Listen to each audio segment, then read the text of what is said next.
Hello everyone and welcome to the next training on self-love for mothers. I hope you are excited. We are going live on our Facebook group and I'm extremely excited for what I have packed in here for you guys today. It's a training from my exclusive Facebook community. This is where we nurture mothers who want to quit their 9 to 5, who want to start their business, and they're just looking for resources for their mindset and for their business. So we are here for you, and I'm Priya Singh. So welcome to this live training on self-love. I have some extremely important questions to ask of you today. Let's start. So are we ready to start on this beautiful training on self-love for mothers? Let's start with this. How comfortable are you calling yourself selfish? Not so much, right? All our lives we're programmed that selfish is not nice, it's something wrong. But as soon as you step into the role of a mother, this is something that becomes extremely, extremely important for you to sustain. So the first thing that I want you to do today is, if you have your journals, if you have your notepads, write down selfish as the first word to learn today in this particular training. At the end of it, we'll evaluate how comfortable we are with the idea of being selfish. Next question that I have for you today is this. Can you cross your heart and tell this to me, that I love myself enough. I love myself as much as I love my child. Can you say that? Can you say for a fact that I do the actions of love for myself as much as I do for my child? I ask you this question because the underlying fact of parenting is that kids do not learn from what we teach. They learn from what we do. They're picking on the actions that we're taking on ourselves. They see the subliminal cues, our interactions, our energies across the day, across time. So it's extremely important that you mothers, that you learn the idea of self-love. You know, in India particularly, it's celebrated. The mom who sacrifices is the holy grail. But times are changing, and we have to understand, we have to learn how to put ourselves first. And I'll tell you why. Simply, can you share from an empty cup? Right? If someone's thirsty and you want to share something with them, you have to have your own cup full so you can share and enjoy. That's basic. And here in today's workshop about self-love for mothers, we learn all about how we can work on ourselves to improve self-love, to fill ourselves with love, to fill ourselves with confidence and self-esteem, so we can be better parents, so we can give more, and we can do all of this without losing our balance, and to say it frankly, without losing your shit. So are we excited? Give me a big thumbs up if you're live. I would love to interact with you. If you're watching this later, drop in the comments on how you feel. I'm extremely excited to share all the value that I've created here for you. Self-love for mothers. So let's start. The general overview. Today in this training we will be covering the concept of self-love, how to cultivate self-awareness, practicing self-compassion, how to prioritize self-care, setting boundaries. This is so important and so profound. I will speak at large about this. Then we'll talk about how to enhance your self-esteem and self-confidence, because that's interconnected with love, practicing self-expression and authenticity, and finally integrating self-love into your daily life. I always say self-love is not just self-care. Doing your night routine, doing your morning routine, no. Self-love runs deeper. It brings the connection. Do I love myself enough to hold myself to such high standards that even I do not defy it? I will not be walked over. I will not be pushed over. I will not be spoken to in an impolite way. Those are your standards that you set for yourself. And you set them because you love yourself enough to command the authority, the love, the respect that you deserve. As soon as we become mothers, all of these strong, individual, powerful ladies who are running the show, who are doing their jobs, as soon as they become mother, they become givers. And their life surrounds around how to take care of the child. I want to shop new things for the child. Is he well fed? His nutrition is on place or not? The whole universe becomes about him. And sooner or later, you will agree as a mother, there comes a time when you're sitting and all you want to do is cry. You don't know why. You don't understand why. But all you want to do is cry. Because at this moment, you're burned out. You're exhausted. You don't know how to face tomorrow. So let's just go down to basics.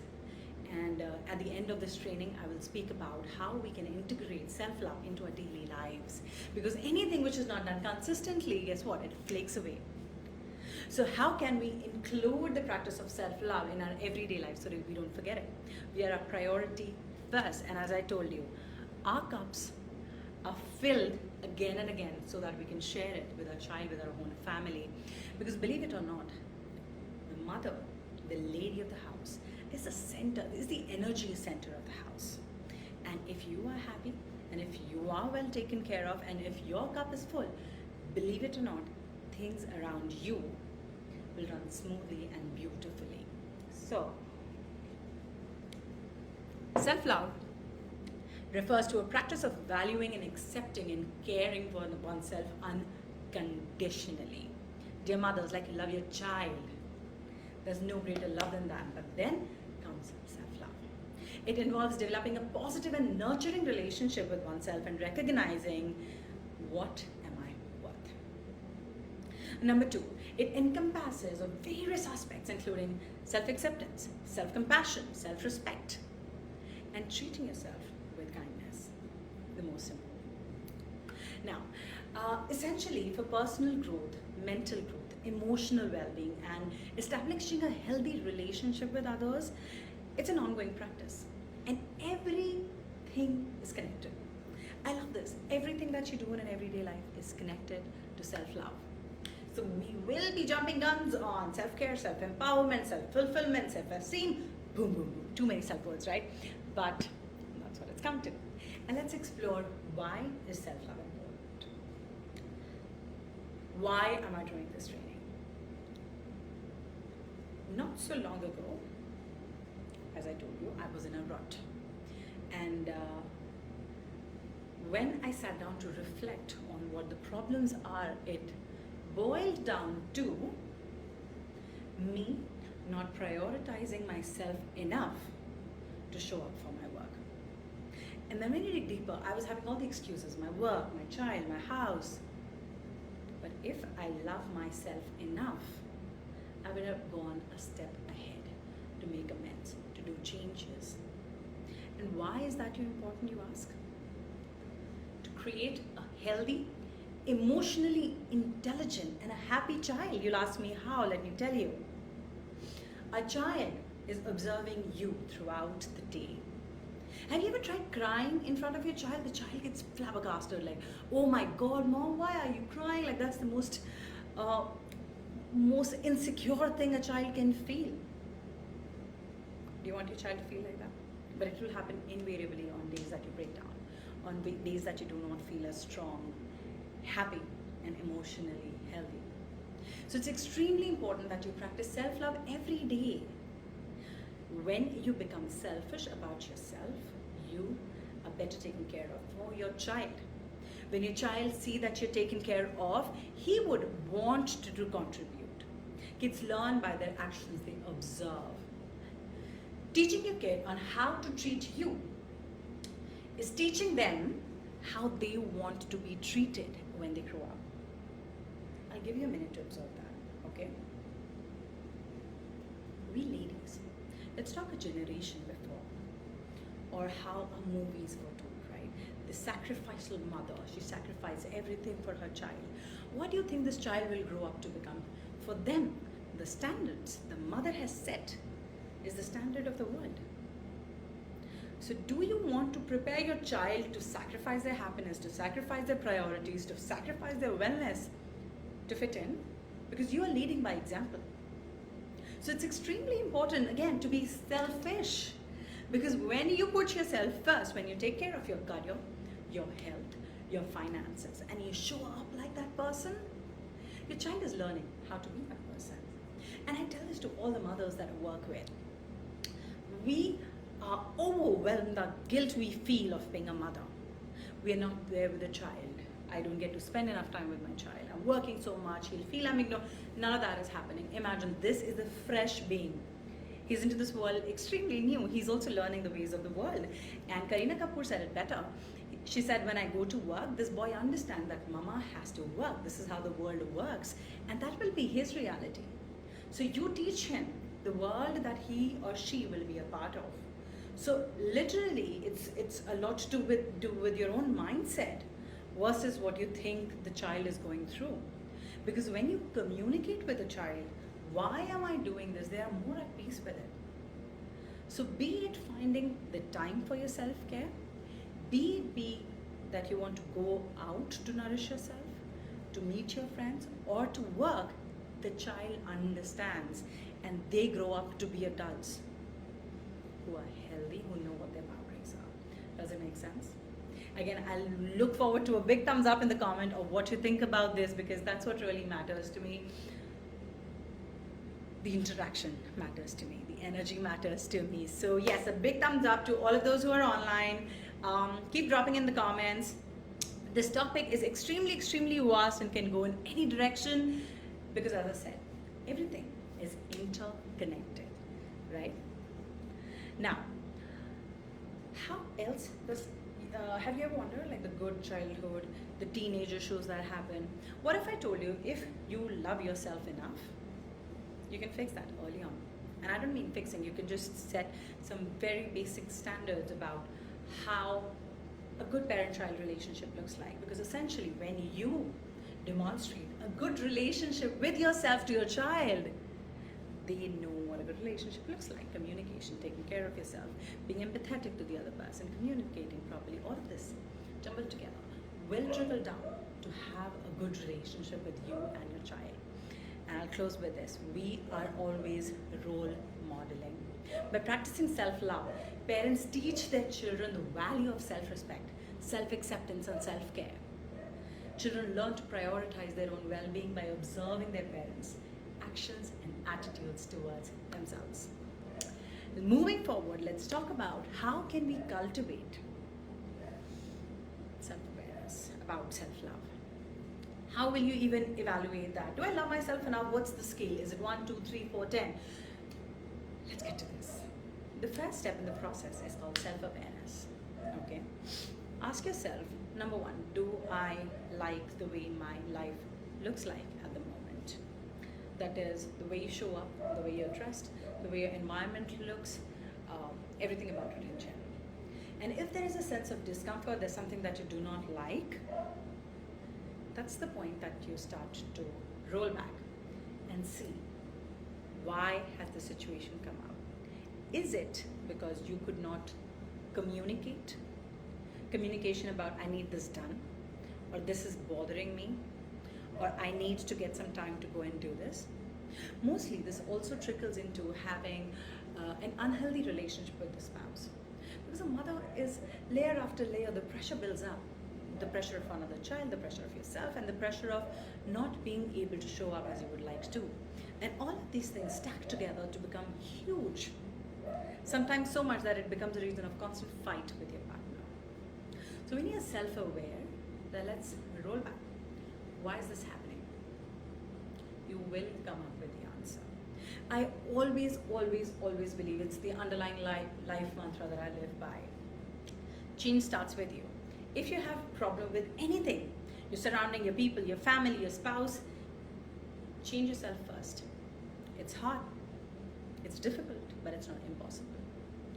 Once you change yourself, that's when the momentum starts to happen, energetically, metaphysically, any way you put it. But change has to start from you. The change comes from you, period. Question yourself. It's a technique called self-questioning. What is my underlying belief behind this thought? What emotions are present and why? Why am I so triggered by it? Challenge your assumptions and seek to understand the root cause behind your thoughts and emotions. It leads you to the second point, emotional awareness. Because of the extensive social media, we have forgotten completely about how to be more socially aware. How can I sit down and really feel that am I sad? Am I angry? Am I bothered about why do they have this and why don't I have this? What is that I'm really feeling? Imagine this, in a span of 1 minute, you are watching a minimum of 5 to 10 reels, if I'm correct. Some 9 seconds, 10 seconds, right? And each reel, it develops another emotion in you. Something makes you feel happy, something makes you feel sad, something makes you feel, oh, what if I had that life? All of this in a matter of a minute. The emotions do not even have enough time to cycle themselves through in our head. And you know it's a chemical reaction that happens in our brain. Enough talked about dopamine, serotonin, but I believe if you have an anger, the anger needs to be felt, cycled, processed out of your system. If you feel sad, you need to feel sad completely, cry it and process it out of your system. If you're happy, feel excited, cheer yourself up, and get past it. If that does not happen, imagine the kind of imbalance it's creating in your head, hormonally and otherwise. How can we be more self-aware of our emotions? We have to develop a greater awareness of our emotions to arise through the day, to notice how my body is reacting to a certain feeling. Where are the triggers located? What is that even really triggering me? Otherwise, we all just end up shouting at our husbands, don't we? The next in line is to practice emotional regulation. Once you're aware, once you question yourself, once you're aware of what your emotional state is, then you can practice emotional regulation. And emotional regulation is nothing but a certain set of techniques to feel, express, and evolve. In a program, we work one-on-one deeply every single day on how we can do this to our mind, to our body, to our energies, and to our hormones, all of it together. But it's beautiful when you come out on the other side, you're relieved, you feel lighter, and you feel ready, like all your energy has perked up. Next, what do you have to do? How can we practice self-love, self-compassion? We have talked about the overview, we have talked about what self-love stands for, we have talked about how self-love is important for a good parenting scenario, how it can help you to have a good relationship with your child, how we can identify on what scale we are by practicing self-awareness, self-questioning, being more emotionally aware, and just sitting with ourselves, how do I feel about myself? 0 to 10, give it a number, that's your scale.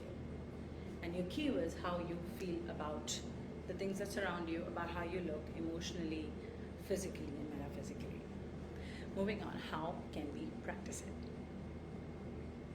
Number 1, simple. Cultivating kindness and understanding towards oneself. Embracing self-acceptance and forgiveness.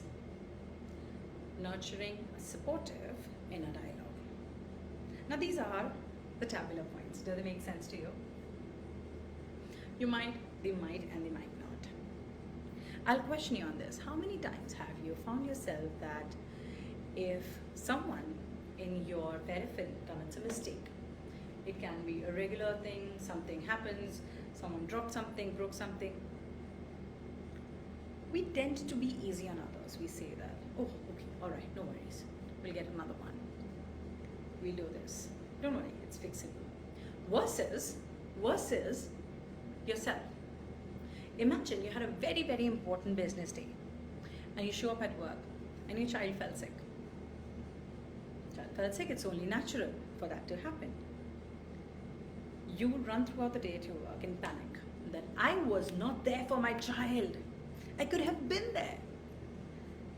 Will it help the situation? Tell me frankly, will you be able to forgive yourself if your child is sick and you're at work and you're not able to show up before the day ends? If your answer is no, I will not be able to forgive myself, my question is why not? You might roll your eyes and you might not like my answer, but my stand remains the same. Why not? Is work not important to you? Is work not helping you to provide for your family, to give him better things in his life? Is it not giving you a better sense of individuality and what you stand for and what your worth is? If it is, then why not? We are one people. We cannot be 100% at all places at all time. These situations are tricky and they take a big toll on a mother's health. They would do anything over and above, compensating. But reverse the scenario. If you were at home and if your help was not there, will you be bothered about they were not there when my child was sick, or somebody else, or the nani or the dadi were not there, because you take the total onus of their health. But it lies on you, because here we're talking about self-love for mothers. It's extremely important that you put yourself first so you can provide to your child better. So next time you have to cultivate kindness and understanding towards yourself. You're not doing it on purpose. You do it because at the moment that's the best thing to do. Embracing self-acceptance and forgiveness. Forgiving yourself is the hardest job. Anyone you speak to will say that, yes, I forgive everyone else, but somehow I'm so self-critical that becomes extremely hard. It becomes hard for me to forgive myself. I could have done better. I could have been there.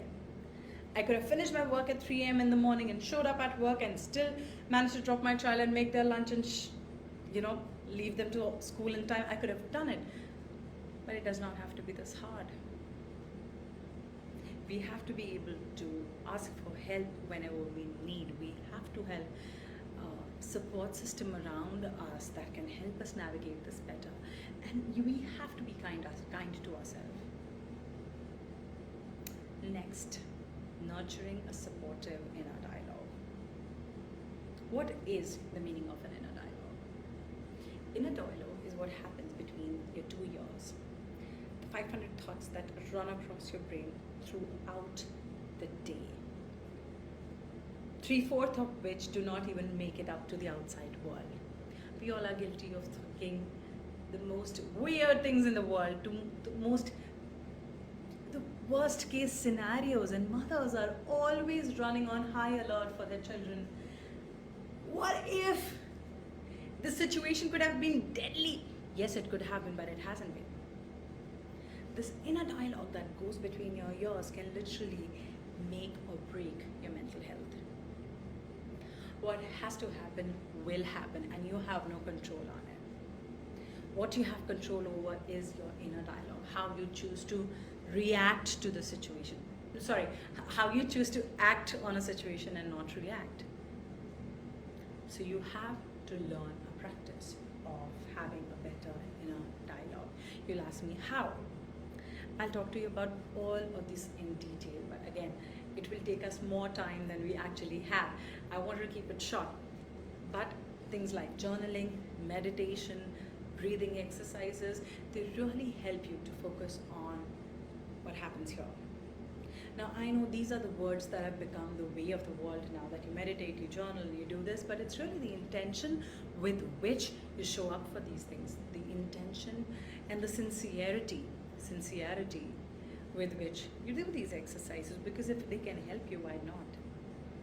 I told you, the way you show up, your child is going to learn these things. And what do you want to them? You want them to turn into these anxious adults, or you want them to be this well-rounded, emotionally healthy adults? The choice is yours. Let's talk about how to set boundaries so you can better take self-care.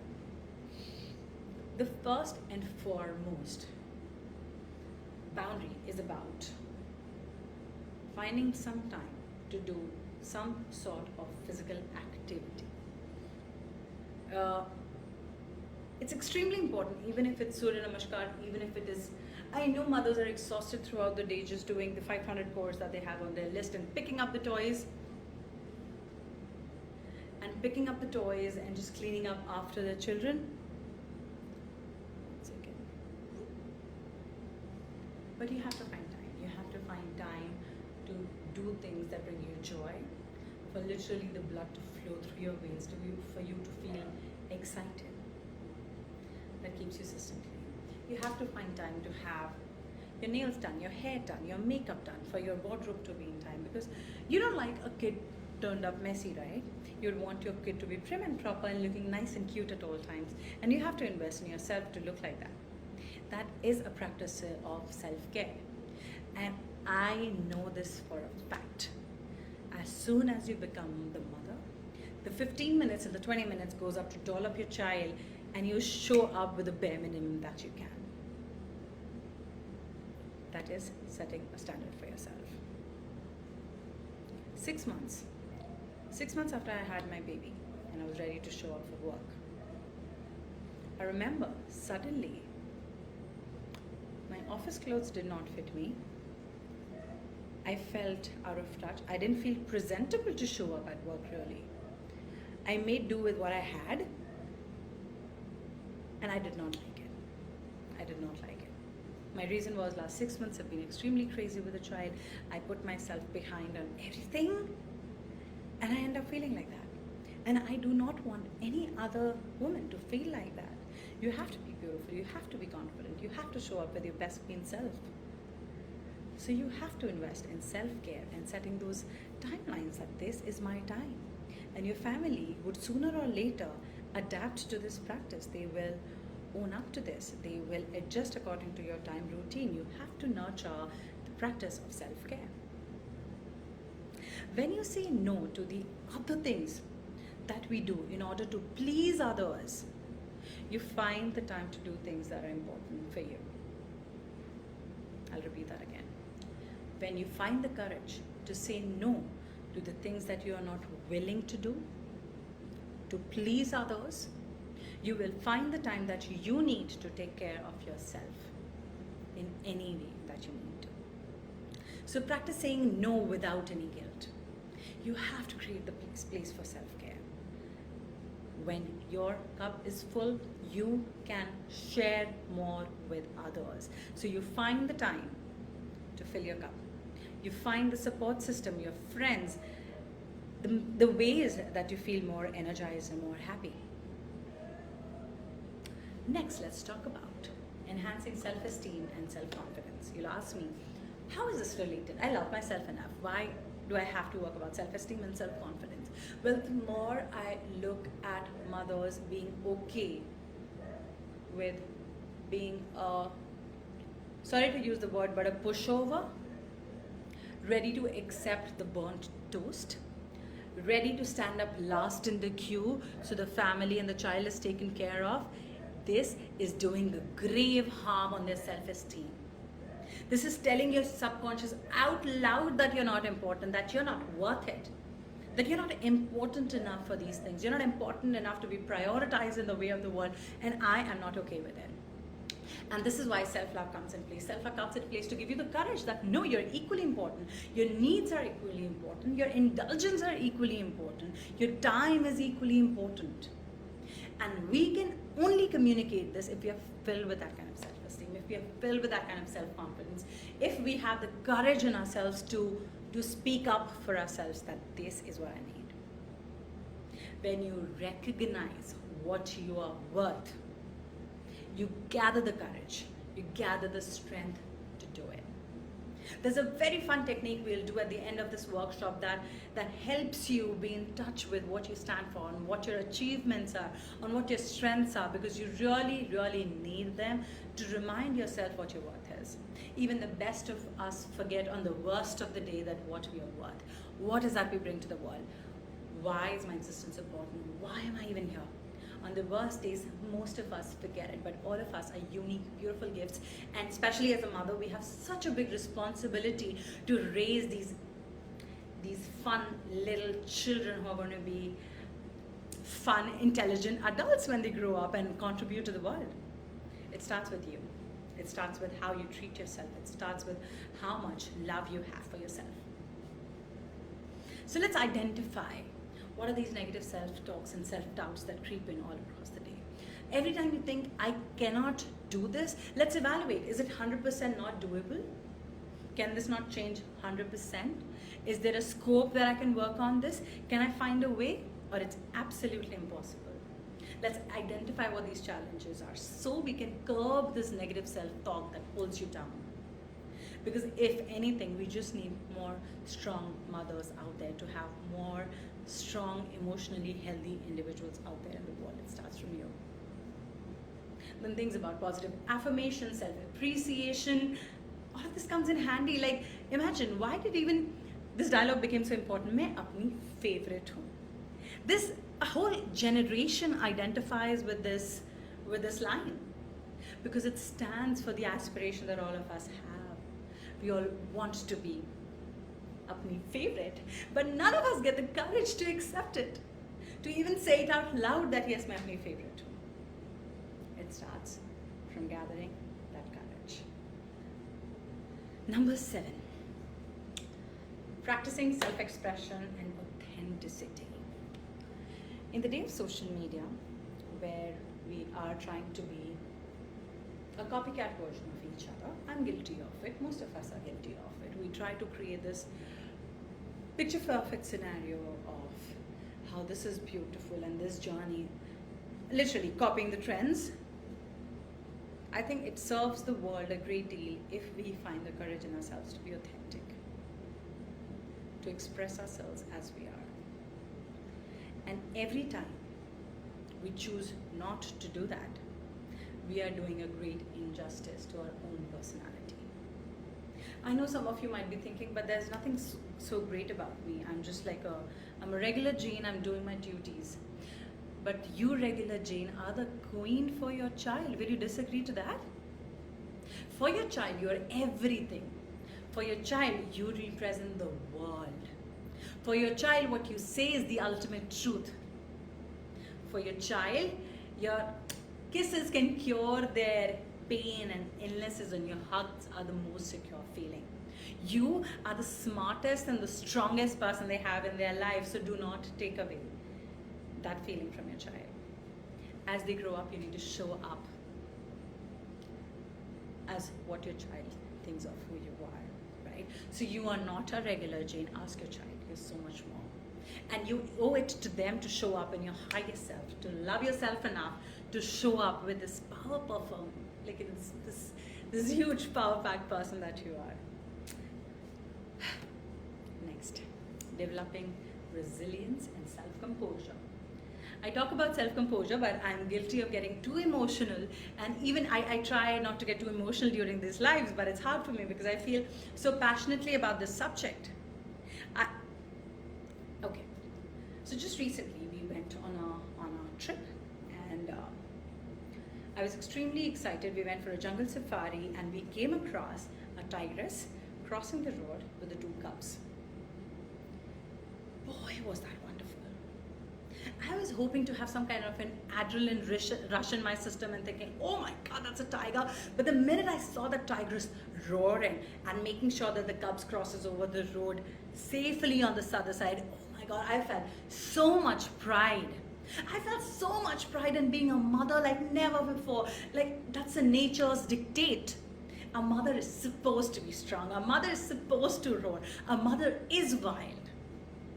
The strength of the mother is gifted by nature. They say this. Now, no one hurts more than an angry tigress. And in that moment, I felt the honor of being a mother. I felt how important it is, what an important role mothers have to play in this world. So show up like a tigress. Next, to be in the same space of self-love, compassion, self-confidence, we have to create a supportive self-love network. As I said, on the worst of the days, we forget what we stand for. We forget what we have to offer to the world. And that's the time when this self-love network helps you recognize the qualities that you stand for, what's your worth. It, recognizing the importance of practicing self-love, reminding you, encouraging you, uplifting you. When you have these people, and this can literally be 1 or 2 of your closest friends who know what you're going through, who are your real life cheerleaders. Not all of us have to have startups, you understand? Not all of us have to have like $1 billion funding in order to be a good, successful businessman. The definition of success depends on you. If you're happy with what your life looks like, if you're happy raising your child, if you're happy with how your everyday life looks like, you are successful. And I hope this becomes the message loud and clear. If you are happy with what your life looks like, you are successful. You do not have to chase what the internet tells you is success. When you have these one or two people around you who are your real cheerleaders, who support you with what you do, who are supporting you even when you do nothing, they are the people who you need around you to remind you that you're worthy, that you're capable of being loved, that you're so much more that you believe to be in this moment. These are the people that you fall back on. Last, the most important part of this whole training, something that will help you take this home with you. Anything is only effective if done consistently. So we have to work on integrating self-love into our daily lives. How can we do it? This is my area of expertise. This is literally what we do in a reality remodeling program. How to make something so natural that it becomes like brushing. The practices of self-love and self-confidence so integrated with your daily life that you do not even feel like you're working on something separate. First, and I know I'll face a lot of backlash for this, but routine. Having a daily routine lets you plan and integrate self-love practices in your day. Remember, time does not matter. You can choose to do a 1 minute practice, a 2 minutes practice, a 20 minutes practice. But only when you follow a daily routine will you have a daily timeline to integrate the practice of self-love in your life. So you have to develop a routine. And as mothers, I think we understand. We run by the clock. The child wakes up, we wake up. The child sleeps, we try and finish up the 1,000 other things we have on our plate. They come back from school, our schedule starts. They go to school, our school starts. So we're anyway running on a clock. And if we can find 5 minutes in this daily routine to add these self-love practices, it makes all the difference. Second, we have to overcome the barriers in making self-love a priority. What are these barriers? These barriers are the self-talk that goes into your head. This minute you're saying, but I don't have the time, I don't have the family that supports me, I don't have the help that supports me. These are just stories. As I told you, are these things 100% impossible to change? If not, let's find a way. Because if you don't find time now to overcome these barriers, these stories become so permanent and nothing but bitter sores for you. I couldn't do this because they turn into regrets, and we don't want that. We don't want to pass on this feeling of regret and helplessness to our child. Number 3, sustaining the love habits for a long-term well-being. The whole reason why I run my program for 90 days is this. If we end up doing something for 10 days, 15 days, well, good. Of course, you feel the benefit, you feel happy about it, you feel collected about it. But guess what? They don't become your habits. They do not become a permanent impression in your brain. We have to find a way to sustain these habits and make them an everyday habit, like brushing. Because as I told you, as mothers, you have the responsibility and the honor to raise your child. And you in your capacity are doing everything else to do it right, to bring the best for him in the world. It's time that you shift your focus. You do the best for you. So you're 100% equipped, 100% prepared, and 100% present to be the best mom that you are. I have loved doing this training. I hope I have provided value enough for you, and you can take back some things that really help you move, you feel motivated, inspired, whatever. My point is that if I have in any way been able to touch you today, I want you to take back this little homework and try doing this for the next 10 days. And leave in the comment how you feel about it. The homework is really simple. You have to create a self-appreciation list. Make a list of 10 things, 15 things that you extremely, extremely appreciate about yourself. We can do it for others, but when it comes down to us, we shy away from doing this. Let's go back home, let's go back to our decks and do this. Write a self-appreciation list. And if you find that hard to do, if you think I'm not comfortable with it, then let's do another thing. Let's try on dating yourself. I love this idea. You don't have to date yourself like 15 days. What you have to try and do is go on a solo date with yourself. Dress up.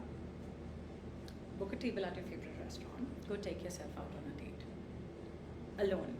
It's not being miserable. I think it's the most confident women or men who can sit on the table, observe the wall, and enjoy their food. There's nothing weak, tacky, or annoying about it, right? So your choices are really to either you like the self-appreciation letter or you take yourself out on a solo date. Go to that restaurant, get your hair done, dress up, and show up. And enjoy being with yourself. And maybe it will help you being more emotionally aware of how you're feeling. It will maybe make you feel how much you missed it. It will maybe remind you of who you are. I know it's impossible to forget at any moment that you're a mother, but it's important that you do not forget who you really are. So I hope this training has been exciting for you. I would love to hear back from you. So, ciao.